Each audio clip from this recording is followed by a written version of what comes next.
शुभरास्ता ये लगातार ट्रेन खाली आ रही है, लोग कह रहे हैं ट्रेन भरी हुई है, ये कह रहे हैं गंगा जल में कचरा है, लोग कह रहे हैं बहुत साफ, इतना साफ तो कभी संगम पर जल मिला ही नहीं। ये रुक जाइए भाई, ये कहेंगे हरिद्वार कम पवित्र है, हरिद्वार ज्यादा पवित्र है, प्रयागराज कम पवित्र है, पता नहीं किस मीटर से नापते हैं। फिर ये कहते हैं कि अयोध्या में इतने पुलिस अधिकारी, इसमें से इतने ही पीडीए वाले हैं, इतने कैसे पुलिस ही कह देती है भाई, उसका प्रोसेस तो आप समझ लीजिए, फिर ऐसा कुछ बयान दीजिए। तो क्या ये हार के डर की बेचैनी है, क्या ये हिंदू एकता से डर है, क्या है आपके हिसाब से?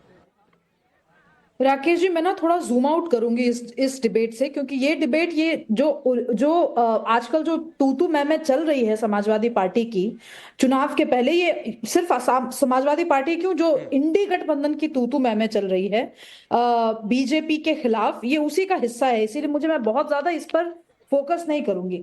मुझे लगता है कि अगर लॉन्ग शॉर्ट व्यू अगर हम लें, तो सनातन को लेकर के जो जागरूकता समाज में आई, सनातन को लेकर के जो गर्व का भाव अब लोग मुखर रूप से व्यक्त कर रहे हैं, उस राजनीतिक हलचल को अभी तक ना ऑपोजिशन और खास करके समाजवादी पार्टी उत्तर प्रदेश में भांप ही नहीं पाई है। उनको ये पता ही नहीं चल रहा है कि जिस तरीके का बर्ताव ये कर रहे हैं, ये आज कुंभ के लिए कर रहे हैं, क्योंकि आज से 12 साल पहले जब कुंभ हुआ था और कितने अच्छे तरीके से वो मैनेज हुआ, उसकी भी कहीं ना कहीं टीस इनके मन में है कि वो कैसे हो गया।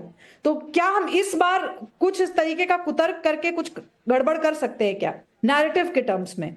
तो मेरा ये कहना है कि आप थोड़ा जूम आउट करिए अपने आप को, अपनी राजनीति को थोड़ा, जैसे आप थर्मोमीटर लेकर के या जो भी मीटर है वो लेकर के माँ गंगा के जल को अलग अलग स्थानों पर मेजर कर रहे हैं, थोड़ा पॉलिटिकल थर्मोमीटर लेकर के अपनी जो राजनीतिक समझ है और अपनी राजनीतिक जो भी आपका बॉडी लैंग्वेज है उसको भी थोड़ा मेजर कीजिए और देखिए कि आप गलत कहाँ जा रहे हैं। जरूरी नहीं है कि आप भाजपा के और जो भी कंजर्वेटिव पॉलिटिक्स है उसके हर चीज पे आप अग्री करें, ये अपेक्षा मुझे नहीं लगता कि देश में किसी को भी है ऑपोजिशन से। लेकिन जो बेसिक चीजें हैं, जहां पर धर्म को लेकर के एक आस्था का विषय बनता है, जहां पर अपने संस्कारों को लेकर के गर्व का विषय बनता है, कम से कम उन विषयों पर अननेसेसरी तरीके की राजनीति मत करें।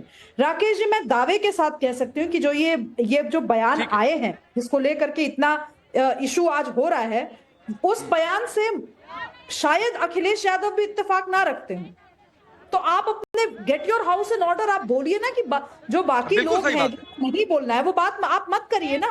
क्या जरूरी है आपको कि गंगा मैया कहाँ पे पवित्र है नहीं है, कुंभ में ऐसे हो रहा है वैसे, और आप मत बोलिए ना इन विषयों पर। आपको नहीं प्रशंसा करनी है प्रशासन की, मत कीजिए। एज एन ऑपोजिशन आपका काम है कि आप ऑपोजिशन में बैठ करके सरकार की भर्त्स ना करें। जिन मुद्दों पर करना है करिए, लेकिन जिन मुद्दों पर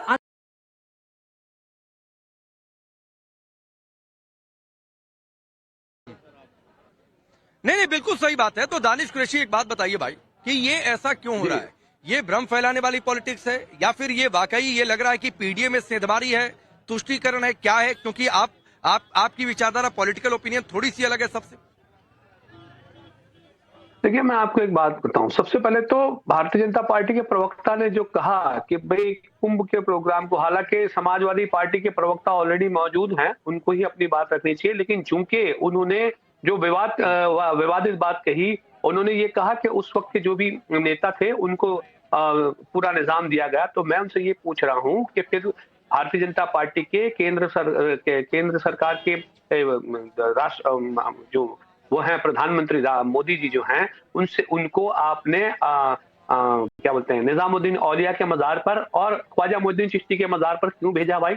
वो फिर कौन सी नमाज पढ़ते हैं? अगर ये किसी और के लिए पूछ रहे हैं कि भाई वो कौन सी पूजा पाठ करते हैं, तो फिर हम भी तो ये पूछ सकते हैं ना कि आप कौन सी नमाज पढ़वाते हैं भाई? तो प्रॉब्लम आपका ये है कि अगर कोई मुसलमान है, दूसरी सरकार में है, और अगर वो जवाब सुनना चाहेंगे, अगर लड़े ना आपस में तो एक एक करके बात कर ले। मैं जवाब दे दूं इसका आपको अभी। मत करिए शिवम, इंटरप्ट मत करिए। नहीं, इंटरप्ट नहीं कर रहा हूं। शिवम 30 सेकंड सुन लीजिए, फिर आप रिप्लाई कर लीजिए। ठीक है, 30 सेकंड सुन लीजिए तो फिर रिप्लाई करिए। बोलिए दानिश। किसी और मजहब का कोई व्यक्ति है तो उसके मजहब पे आप सवाल करेंगे, अच्छी बात है, तो फिर वो नीति आप भी तो अपनाइए ना। रह गई बात गंगा की सफाई की, तो मैं ये कह रहा हूं कि भारतीय जनता पार्टी क्लैरिफाई कर दे, उत्तर प्रदेश को, समूचे उत्तर प्रदेश को समझ में आ जाएगा कि गंगा साफ हो चुकी है और उसमें कोई भ्रष्टाचार नहीं हुआ और कोई मामले नहीं है, तो आपके सामने चीजें निकल के आ जाएंगी। आप एक विशेष घाट को, एक जगह को, विशेष जगह को, ठीक है भाई, कुंभ नहीं, लेकिन दानिश मुझे एक बात बताइए, लोगों के ओपिनियन का कोई मतलब होता है कि नहीं होता है? आपको भी पता है कि इस तरीके का कोई आयोजन हुआ, महाकुंभ हुआ, कुंभ हुआ, कोई स्नान पर्व है, तो उस इलाके में कम से कम खास तौर पर सफाई होती है, इतनी होती है, पहले भी होती रही, और मैं बहुत निश्चित हूं कि जब सपा के समय में महाकुंभ हुआ था तब भी हुई होगी, लेकिन लोग कह रहे हैं भाई ये कचरा नहीं, ये कह रहे हैं कचरा ही कचरा है। हाँ, अब मैं आपको बताऊं, देखिए इस पे आपको मैं एक जवाब दूं कि आप प्रदेश के अंदर में, कि प्रदेश के किसी भी प्रदेश के मुखिया हो या केंद्र सरकार से कोई मंत्री हो या प्रधानमंत्री जी हो, ये जब आते हैं तो मैं ये कह रहा हूं कि आपके व्यूअर्स, नव भारत के तमाम व्यूअर्स को ये समझ में आना चाहिए कि भाई आम दिनों में सफाई होती है वैसी सफाई है, या कोई नेता जब आता है तब सफाई होती है वैसी सफाई है। महाकुंभ का प्रोग्राम है, सफाई होनी चाहिए, लेकिन ये सफाई कितने दिन तक टिकेगी? जब तक यहाँ पांडे जी खड़े हैं तब तक पांडे जी, ये कुंभ खत्म हो जाएगा, पांडे जी चले जाएंगे, उसके बाद क्या हाल है उत्तर प्रदेश का? तो ये जिम्मा उत्तर प्रदेश की सरकार का नहीं है, तो उससे तो हम सवाल पूछेंगे ना विपक्ष में, कि नहीं पूछेंगे? आप छोड़िए ना भाई, पहले तो तय करिए कि महाकुंभ में लोग स्नान कर रहे हैं तो साफ गंगा जल में स्नान कर रहे हैं कि गंदे गंगा जल में स्नान कर रहे हैं? अभी तो बहस इसी बात को लेकर हो रही है, बहस मिल्कीपुर को लेकर हो रही है। खैर शिवम रिप्लाई करिए जो आप बोलना चाहते थे, फिर आगे बढ़ता हूं। थैंक यू दानिश भाई। सबसे पहले तो मैं एक चीज कहना चाहता हूं कि आदरणीय प्रधानमंत्री जी चाहे निजामुद्दीन औलिया या फिर कहीं पर भी अगर चादर भिजवाते हैं तो एक सम्मान के तहत चादर भिजवाते हैं और सम्मान के तहत उसका नाम लेते हैं। आपका कोई सा भी आस्था का स्थल हो, कोई सा भी, यहां पर अफजाल अंसारी जो भाषण दे रहे हैं वो कह रहे हैं कि हरिद्वार तो सबसे साफ है, यानी कि कुंभ साफ नहीं है। प्लीज बीच में नहीं, मैं नहीं बोला था ना, तो वो भाषण हमें देने कि क्या साफ है क्या गंदा, वो हमें मत बताइए। हम आपको बताते हैं क्या कि क्या गलत है, क्या सही है, क्या गंदा है, नहीं है। नहीं, आदरणीय प्रधानमंत्री जी चादर भेजते हैं, सम्मान के तहत भेजते हैं, सम्मान के तहत ही भेजना चाहिए। आप हमारे कुंभ के प्रति या फिर गंगा के प्रति अगर सम्मान पूर्वक शब्द रखते हैं तो बेहतर है, वरना भाषण मत दीजिए कि क्या गंदा है, क्या साफ है, क्या नहीं है। साफ है, देखा है हमने भाई, 40-40 लोगों की जान चली गई थी जब आपके आजम चाचा उसका मैनेजमेंट देख रहे थे, तब तो आपको दिखाई नहीं दिया। आज आपके ये अफजाल अंसारी भाषण दे रहे। प्लीज, जिस आदमी ने लोगों को, जिसके भाई ने लोगों को मार मार कर गंगा में डाला हो, आज हमें गंगा की सफाई पर भाषण दे रहे, नहीं चाहिए। और जहां तक बात है एक स्थान विशेष की, हमेशा विश्वसनीयता होती है। 10 सेकंड में बता रहा हूं, स्थान विशेष की हमेशा विश्वसनीयता होती है। अब शिवम ईदगाह पर जाकर नमाज क्यों अदा करता है? उसका एक, क्योंकि एक रिचुअल है भाई। कुंभ में आदमी कुंभ स्नान जाकर क्यों करेगा? क्योंकि रिचुअल है। मैं आपसे कह रहा हूं कि ईदगाह में मत करिए जाकर नमाज अदा, करनी चाहिए। तो जिसका जो धर्म है उसको मानने दीजिए। अफजाल अंसारी कौन होते हैं भाषण देने वाले इस बात पर?